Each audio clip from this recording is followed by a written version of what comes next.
think I have an addiction. What's going on, everybody? For those of you that are new, my name is Austin, and this is Fintastic Freaks. And today, fish folk, we got 2 new species of puffers to showcase to you. Awesome! Now, before I do show these puffers off, I do want to clarify, they are different compared to any of the other 6 freshwater puffers I have down here. In fact, technically, these 2 new species of puffers are not freshwater puffers. So up on my table here, where we have a lot of puffer fish already, you'll notice that down here now, we have a full gallery of tanks, including now this 20-gallon long, which is where our first of the new puffers are. And you see one of them right there behind the Rotella indica. Yes, ladies and gentlemen, we now have green spotted puffer fish now here in the fish room. So in this 20-gallon long, we currently have 5 juvenile green spotted puffers.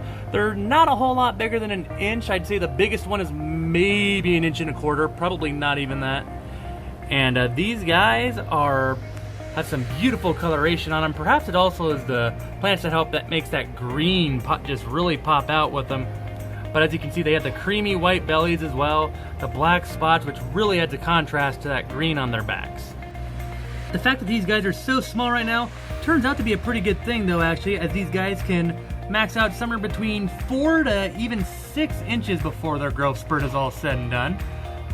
Fortunately with green spotted puffers is when they're young like this, you can get away with keeping them in freshwater conditions for at least a little bit, at least a couple months anyway. As young as these guys are, I think we'll be okay. But after that, don't want to push it off for too long before you start getting them in brackish water conditions. Otherwise, in the long run, it's not gonna turn out too well. Fortunately, a couple of months, we may not even need that to get their more appropriately sized home up and running full steam ahead, which will be good, because the sooner you can get them into brackish conditions, the better. The second puffer that we have that's new down here is also a brackish water puffer. However, unlike the green spotteds, 1, they don't get as big. 2, they can live in freshwater for a little bit longer, but at some point, for the greater good, they still need to be put in brackish down the road. But in terms of brackish puffers, it's another pretty common puffer. So for the second new species of puffer that I'll show you today, we are moving on to a new aquascaped 29-gallon tank where we have 3 occupants in here. And there's one of them right here saying hello. Hello! And there's a couple of them right there, one up towards the front, another one back there by the sponge filter. These are figure 8 pufferfish. They're also commonly known as eye spot pufferfish, but perhaps figure 8 stick a little bit more because as you maybe saw a little glimpse on his back, it kind of looks like they have, well, a figure 8 on their back. Duh. As I said earlier, and just like the green spotteds that I showed you earlier, figure 8 puffers are also a brackish water puffer that are commonly sold as freshwater, and that's because they can live in freshwater conditions for a little bit, and the figure 8 can actually live in them for considerably longer compared to a green spotted puffer. But down the road, they still, even though they don't require as heavy of a salinity, still will need brackish conditions down the road. The trio that I currently have inside this 29-gallon tank is in true freshwater conditions. We'll probably go ahead and acclimate them to brackish a little more slowly, because as I said earlier, they don't need quite as heavy as a salinity to green spotted puffers. In terms of specific gravity, we'll maybe talk about that in a later video. While they're also brackish, the cool thing that makes figure 8s perhaps a little bit easier than green spotteds is 1, they're not as notoriously fin nippy. They'll definitely fin nip though if there's too much activity and not enough territory to share though. But they're also ones that don't grow quite as big. These guys max out at about 3-4 inches compared to green spotteds, who max out more around the 6-inch range. And on a side note, while green spotted puffers have that beautiful green color, something I really admire on the figure 8s is just that little pattern on their back, which as I said earlier, while it looks like a figure 8, just the black and the kind of yellowish on their back there with the white creamy bellies. Really alluring combination if you ask me. Just a fun little combo and makes them a beautiful fish. Their color though, once you start adding salinity in there, usually even pops even more. To sum it up really in my opinion, figure 8 puffers are kind of like the brackish edition of Amazon puffers. They grow about the same size. They pretty much require the same diet and such.